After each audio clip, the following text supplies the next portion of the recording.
बिहार में आज हुई एक मुलाकात बड़ी चर्चा में है। नीतीश कुमार और भाजपा अध्यक्ष और स्वास्थ्य मंत्री जेपी नड्डा मिले हैं और उसके बाद नीतीश कुमार का बयान आया है जिसमें उन्होंने कहा है कि 2 बार गलती हो गई आरजेडी के साथ जाने की, अब ये गलती दोबारा नहीं होगी, कुछ भी हो जाए हम उनके साथ दोबारा नहीं जाएंगे। इस तरह का उन्होंने आश्वासन दिया है, भरोसा दिलाया है। मगर फिर भी बिहार में चर्चा है कि नीतीश कुमार क्या पाला बदलने वाले हैं, क्या वो पाला बदल सकते हैं। हाल में ही उनकी तेजस्वी यादव से मुलाकात हुई थी, उसके बाद से सरगर्मियां और बढ़ गई हैं। तो क्या वाकई कुछ बात है, अंदर की कहानी कुछ क्या चल रहा है, खेल चल रहा है, इसके बारे में आपको बताएंगे। इसके अलावा आपको बताएंगे कि जो तमाम राजनीतिक नियुक्तियाँ होती हैं बोर्डों की और निगमों की, वो क्यों रुकी हुई हैं बिहार में, इसके बारे में चर्चा करेंगे। दोनों विषयों पर बात करने के लिए हमारे साथ हमारे वरिष्ठ साथी पंकज जी होंगे। पंकज जी, बहुत स्वागत है आपका। धन्यवाद। इससे पहले कि आप मोबाइल में कुछ वीडियो बजा दें तो मैं आपसे रिक्वेस्ट करूंगा कि फोन आप रख दें। नहीं जी, नीतीश कुमार की मुलाकात जेपी नड्डा से बड़ी चर्चा में है। अब इस मुलाकात को लेकर भी जाहिर सी बात के सवाल उठेंगे कि भाजपा अध्यक्ष को बिहार क्यों आना पड़ा, नीतीश कुमार से क्यों मिलना पड़ा। हाल में ही तेजस्वी यादव से नीतीश कुमार मिले थे। नीतीश कुमार ने बयान दिया नहीं आप दोबारा नहीं जाएंगे, चाहे कुछ भी हो जाए, 2 बार गलती कर चुके हैं। तीसरी बार गलती क्या होने जा रही है, या जो बोल है नीतीश कुमार वो सही है? देखिए, एक बात तो आप ये जान लीजिए कि नीतीश कुमार क्या क्या कह चुके हैं। अगर आप उसको याद करेंगे तो फिर आप ये समझेंगे कि उनकी कौन सी बातों पे भरोसा किया जाए और किस पे भरोसा नहीं किया जाए। जबकि दूसरी हकीकत ये भी है कि आज के डेट में भी नीतीश कुमार मोस्ट क्रेडिबल चेहरा है। मतलब अब इतने साल तक मुख्यमंत्री हैं तो आप समझ लीजिए कि सफलतापूर्वक उन्होंने बिहार में राज तो किया ही है जी। और लोग उनको पसंद करते हैं। ये लोकसभा चुनाव में भी साबित हो गया कि 12 सीटें उनकी आई और 12 सीट जीत करके बता दिए कि नीतीश कुमार की पकड़ अभी भी अपने मतदाताओं पर है। लेकिन सवाल ये उठता है कि जो नीतीश कुमार ये कह रहे हैं कि 2 बार हम गलती कर चुके हैं, आप पाला नहीं बदलेंगे, यही नीतीश कुमार तो पहले कह चुके थे कि हम मिट्टी में मिल जाएंगे, हम आपके साथ नहीं जाएंगे। तो अब दोनों बयानों को आप तौल करके देख लीजिए तो आपको लगेगा कि कब सही बोल रहे थे, कब गलत बोल रहे थे। अगर नीतीश कुमार के स्टाइल ऑफ पॉलिटिक्स को समझने का प्रयास करेंगे तो नीतीश कुमार हर वो काम करेंगे जिससे उनकी प्रासंगिकता बनी रहे। उनकी क्रेडिबिलिटी पे असर जरूर पड़ा है, इधर से उधर, उधर से इधर करते रहे लोग, उनको पेंडुलम और तमाम तरह की बातें कहते हैं, कुर्सी कुमार क्या क्या कहते हैं। लेकिन नीतीश कुमार की जो ये स्ट्रैटेजी होती है वो बड़ी वेल थॉट स्ट्रैटेजी होती है और इस तरीके से वो अपने आप को प्रासंगिक बनाए रखते हैं और जो उनके मतदाता हैं वो उनसे जुड़े हुए रहते हैं। पर आप सवाल कर सकते हैं कि आखिरकार फिर ऐसा क्या हुआ जो चर्चा उठ चला है कि नीतीश कुमार बदल सकते हैं। इस ऐसा क्या हुआ? पिछले दिनों ये चर्चा की गई कि 8 महीने बाद तेजस्वी यादव से मुलाकात हुई और तरह तरह की बातें। तो देखिए, वो मुलाकात तो एक संवैधानिक जो नियम है उसके तहत हुई थी, क्योंकि इंफॉर्मेशन कमिश्नर को नियुक्त करना था। उसमें विपक्ष के नेता, पक्ष के नेता सब लोग मिलते हैं, तो उस वजह से मुलाकात हुई थी। इसलिए उस बात में बहुत दम नहीं है। लेकिन किस वजह से ये पलटी मार सकते हैं ये मैं आपको बताना चाह रहा हूं कि ये पॉसिबिलिटी क्यों। बिल्कुल, लोग भी जानना चाहेंगे। और मैं आपको बताऊं कि ये सिर्फ मैं नहीं कह रहा हूं, मेरा आकलन नहीं है। ये बीजेपी में भी कुछ लोगों का आकलन है, ये आरजेडी में भी कुछ लोगों का आकलन है और जो पॉलिटिकल एनालिस्ट जेडीयू के पॉलिटिक्स को समझते हैं उनका भी आकलन है। आप याद करिए पिछले चुनाव में चिराग पासवान थे जिन्होंने नीतीश कुमार के पक्ष में बीजेपी के वोट को ट्रांसफर होने से रोक दिया था। बीजेपी के जो वोटर्स थे वो नीतीश कुमार के पक्ष में वोट ज्यादातर जगहों पर नहीं किए और इसीलिए नीतीश कुमार 43 सीटों पर सीमित रह गए थे। और ये नीतीश कुमार को इस बात की इतनी टीस है कि बीच बीच में वो चुनाव कराना चाहते हैं, उनको ठीक नहीं लगता है कि वो तीसरे नंबर की पार्टी क्यों बने। इस बार चिराग पासवान की जगह प्रशांत किशोर है। अब ये प्रशांत किशोर का नाम इन दिनों आप सुनेंगे, आरजेडी वाले कहेंगे प्रशांत किशोर पांडे जी। आप समझ रहे हैं, क्योंकि आरजेडी जाति की राजनीति को सबसे ज्यादा मजबूती से करती भी है और कहती भी है। पॉलिटिक्स तो जाति की सब करते हैं जी। लेकिन आरजेडी करती भी है और कहती भी है। तो जब उनके प्रवक्ता कई बार मेरे शो में बैठते हैं और वो कहते हैं प्रशांत किशोर पांडे, तो इसका मतलब बहुत साफ है कि अरे ये पंडित जी की पार्टी है, अगड़े की पार्टी है, इसको कौन वोट देगा। बिहार जहां पर आप देख लीजिए इतने कितना परसेंट, अगर आप देख लीजिए तो लगभग 80 से 85% पिछड़े और अति पिछड़े हैं जी। तो इन ऐसे स्टेट में पांडे कह करके उनको एक तरीके से यह किया जाता है कि जाति के आधार पर उनको खारिज कर दिया जाए। जी। लेकिन जेडीयू के अंदर यह सोच चल रही है कि पिछली बार चिराग पासवान ने बीजेपी के वोट को ट्रांसफर होने नहीं दिया था जेडीयू में, इस बार वो प्रशांत किशोर हैं जो बीजेपी के वोट को जेडीयू में ट्रांसफर होने नहीं देंगे।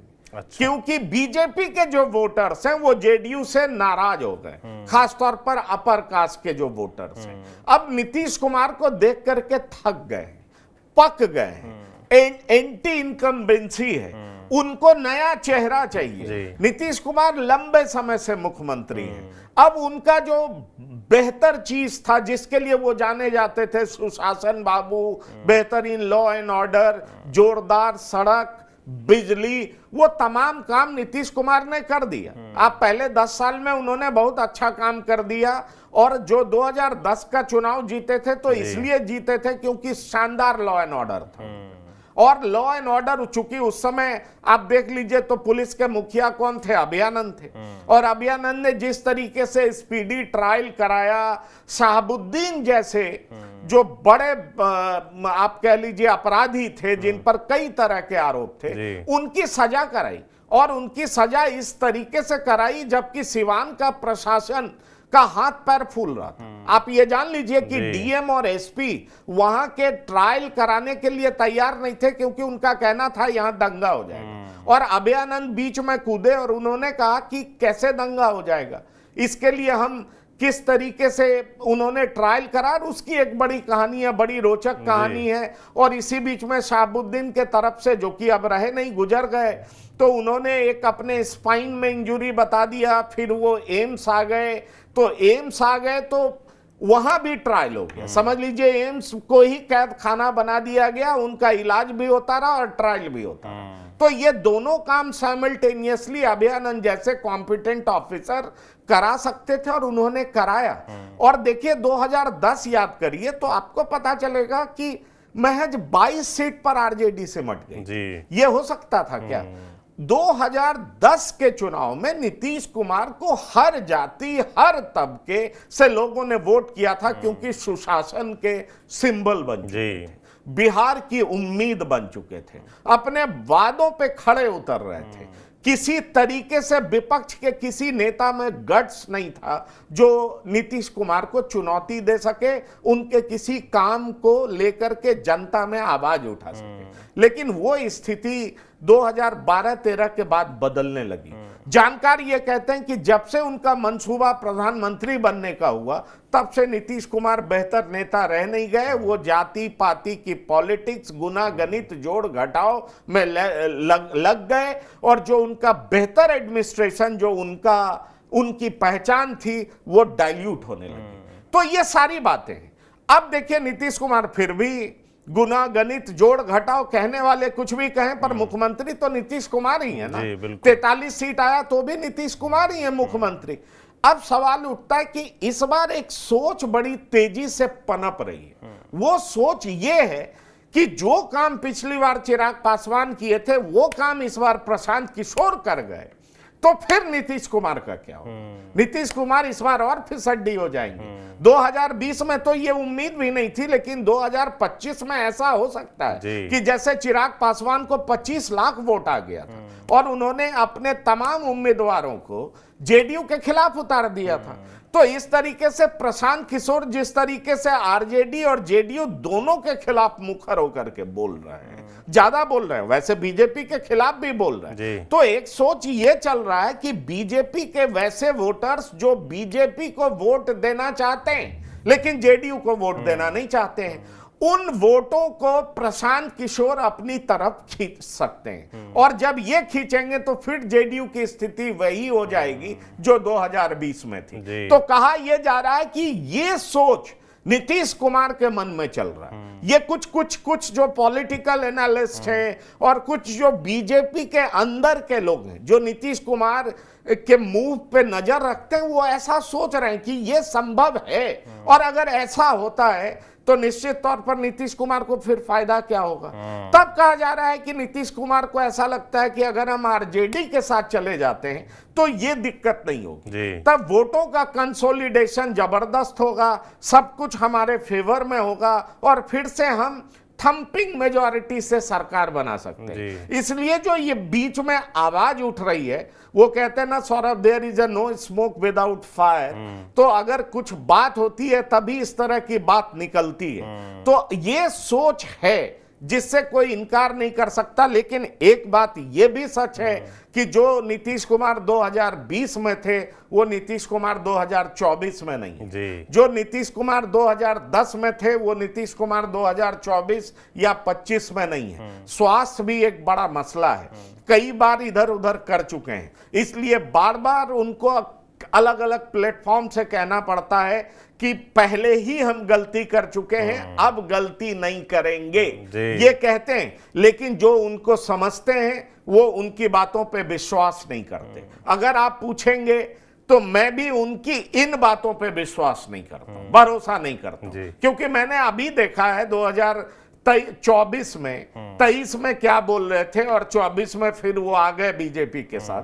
तो इसलिए मैं उस पर भरोसा करने लगूं। मुझे लगता है एक पॉलिटिक्स को समझने वाले व्यक्ति के तौर पर इस तरीके से भरोसा करना, मुझे लगता है कि ये बेवकूफी होगी। लेकिन सवाल ये उठता है कि फिर आप कहेंगे कि फिर और भी क्या क्या बातें, क्योंकि और बहुत तरह की बातें हैं जिस पर नजर बीजेपी के लोगों की है, बीजेपी के कार्यकर्ताओं की है, आरजेडी के नेताओं की है, आरजेडी के कार्यकर्ताओं की है। क्योंकि देखिए, कहता सब है, आरजेडी के बड़े नेताओं से आप ऐसे पूछिए फॉर्मली तो कहेंगे आप नीतीश कुमार बैगेज हैं, उनको कौन साथ लेगा। लेकिन सच बात यह है कि नीतीश कुमार आलू हैं, किसी भी सब्जी में बहुत अच्छे से मिल जाएंगे और उसका स्वाद बढ़ा देंगे, ये बात आप जान लीजिए। तो इसलिए नीतीश कुमार की जरूरत सबको है। जब भले ही नीतीश कुमार इधर चले जाते हैं तो उधर लोग कहते हैं क्या क्या क्या फायदा है, और उधर चले जाएंगे तो इधर के लोग कहेंगे कि अरे अब वो बैगेज हो चुके थे। लेकिन नीतीश कुमार जितना एनडीए को चाहिए उतना महागठबंधन को भी चाहिए, इस बात से कोई इनकार नहीं कर सकता। लेकिन अब आप पूछ सकते हैं कि फिर और क्या क्या बातें हैं, क्योंकि मैंने एक बात तो आपको बता दी कि 2020 का चिराग पासवान इस बार प्रशांत किशोर हो सकते हैं। बीजेपी का वोट जैसे ट्रांसफर नहीं हुआ था जेडीयू को, इस बार प्रशांत किशोर बीजेपी का वोट जेडीयू में ट्रांसफर नहीं होने देने में सहायक सिद्ध हो सकते हैं, कारगर सिद्ध हो सकते हैं। और ये सोच कहीं ना कहीं चल रही है, इसलिए ये एक कारण है और भी कई कारण। ये महत्वपूर्ण कारण है। मुझे लगता है कि इसको सुन के बिहार की जो जनता है, जो हमारे दर्शक हैं, उनके मन में भी ये सवाल पनप जाएगा कि वाकई ये बात तो है। अगर ये प्रशांत किशोर गेम करते हैं और जेडीयू का गेम बिगाड़ने की स्थिति में दिखते हैं तो कल को कुछ भी हो सकता है, गारंटी कोई नहीं है। पर ऐसा पंकज जी के सूत्र कह रहे हैं कि इस तरह की बातें चर्चा में हैं, और इसीलिए जो बात बोली कि भाई धुआं उठ रहा है, दिख रहा है, तो कहीं ना कहीं आग तो ज़रूर लगी होगी।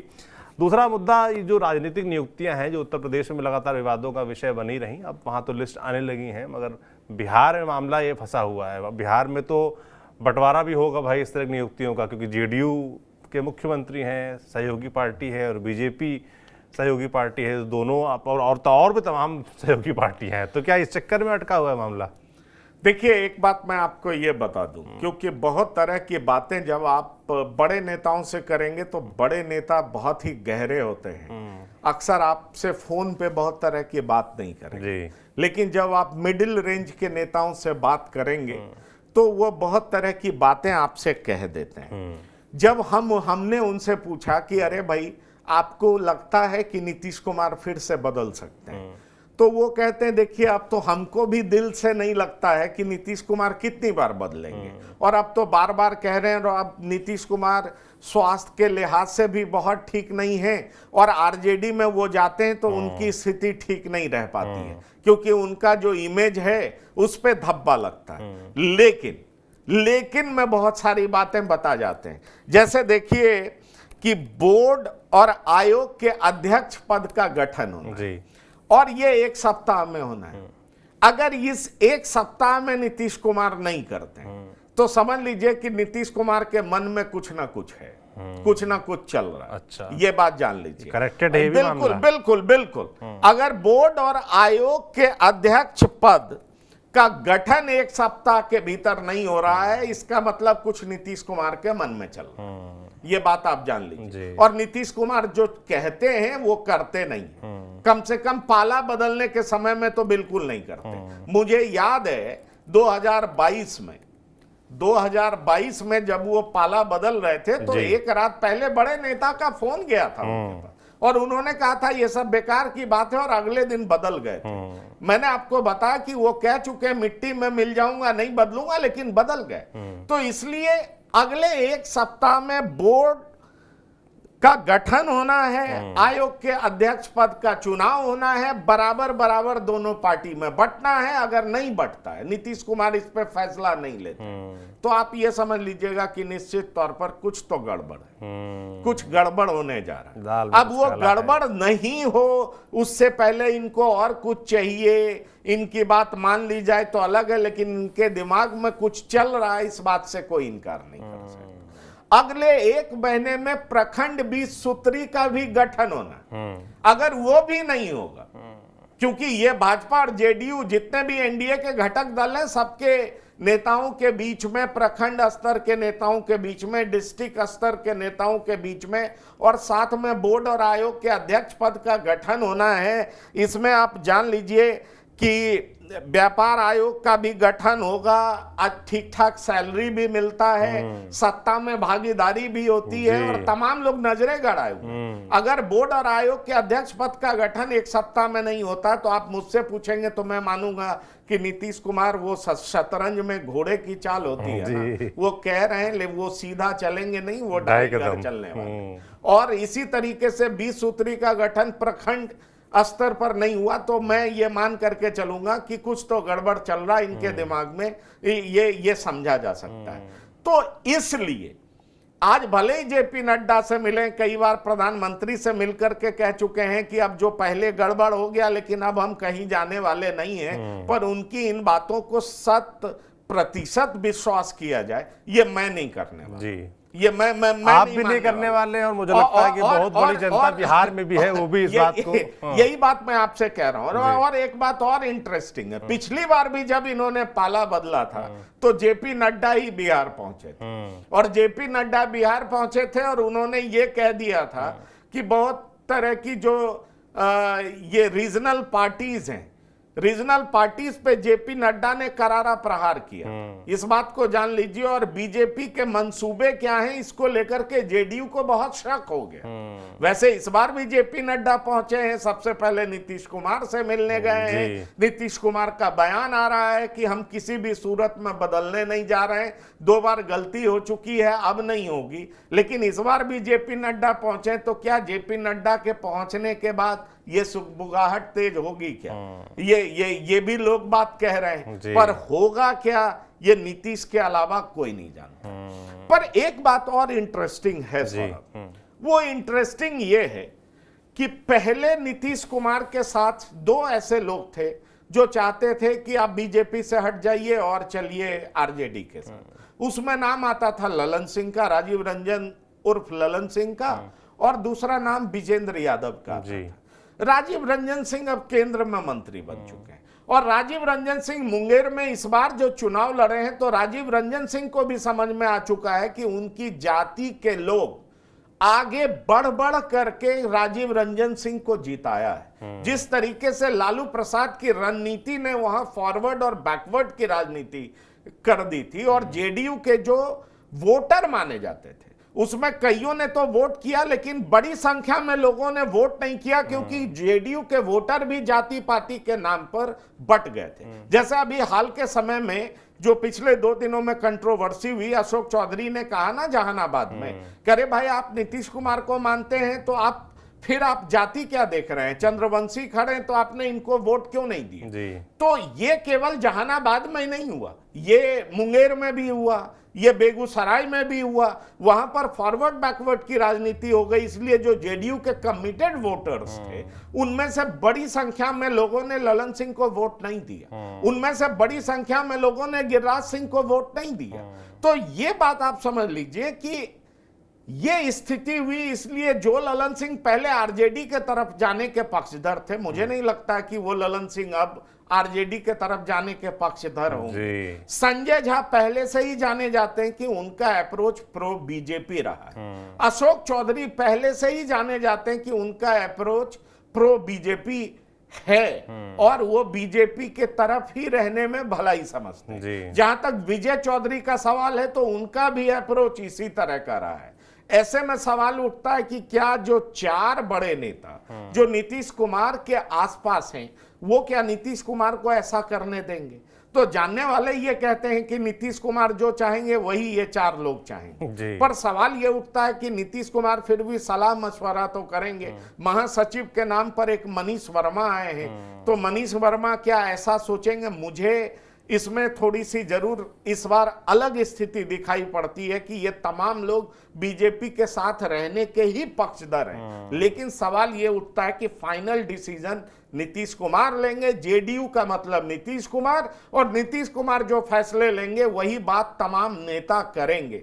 इसलिए एक सबसे बड़ी वजह जो मैं अपने दर्शकों को एक बार फिर से बताना चाहूंगा कि सबसे बड़ी वजह मुझे दिखाई पड़ती है कि जेडीयू के दिमाग में अगर ये बात घर कर गई, खास तौर पर नीतीश कुमार के दिमाग में, कि जो काम 2020 में चिराग पासवान ने किया था वो काम इस बार प्रशांत किशोर कर सकते हैं, तो निश्चित तौर पर इस बारे में नीतीश सोच सकते हैं। और दूसरी बड़ी बात, उसका इशारा कैसे मिलने लगेगा। तो अगर 1 सप्ताह में बोर्ड और आयोग के अध्यक्ष पद का गठन नहीं होता है तो समझ लीजिएगा कि इनकी नीयत में जरूर कुछ ना कुछ अलग चीजें चल रही है, मतलब बीजेपी से अलग चीजें चल रही है। और 1 महीने के भीतर डिस्ट्रिक्ट और प्रखंड स्तर पर 20 सूत्री का गठन नहीं होता है तो ये नीतीश कुमार के मन में निश्चित तौर पर कुछ और है, इस बात से कोई इनकार नहीं कर सकता। बिल्कुल। तो हम चर्चा कर रहे थे कि नीतीश कुमार के मन में क्या चल रहा है, क्या वो बीजेपी का साथ छोड़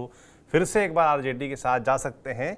तो जाएंगे कि नहीं जाएंगे तो भविष्य में पता चलेगा, मगर जो फिलहाल फैक्टर्स हैं जिनकी वजह से ये चर्चा हो रही है वो पंकज जी ने आपको बताए। आपका इस पूरी बातचीत के बारे में क्या सोचना है, नीतीश कुमार क्या फैसला कर सकते हैं, आपको क्या लगता है, हमें कमेंट बॉक्स में लिखकर जरूर बताएं। बाकी देखते रहिए TV9 डिजिटल। शुक्रिया।